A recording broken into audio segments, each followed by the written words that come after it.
Leader, 4 weeks ago I raised the issue of long-term patients in hospital who are waiting to get home, and their plight and the fact that they have no visitors being allowed into them. I have followed up with that, and I'm thankfully you wrote a letter to the Minister for Health, and I followed up with the Minister for Health in the meantime, asking that long-term patients in hospital should be afforded the same visiting rights as those who are in nursing home care, that there is no reason why they wouldn't be allowed at least one visit a week.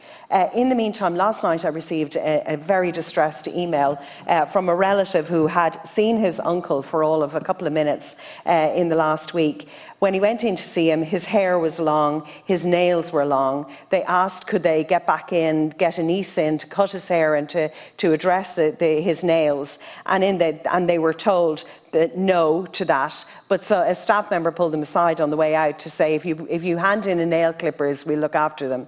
Things like that shouldn't happen. And if relatives were allowed in to visit their elderly relatives or their vulnerable relatives who are in early dementia, then they could cater for things like that themselves. They could oversee the care. I've been on to the hospital in question, but it isn't unique to that hospital. It is a case across the country. We need to be ensured, now that we have all of the people in hospitals are vaccinated, there is no reason for it to be such a disproportionate restriction on visiting rights. And so, Leader, I'm asking for us to have a debate. We've had the issue of women in needing their partners with them during labour and for the entirety of labour. This is the next cohort of patients that deserve to be addressed and should be addressed as a matter of urgency. So I'm asking that we have a debate in this House and that the Minister for Health comes in so that we urge the opening up of these restrictions and the loosening of these restrictions. Thank you.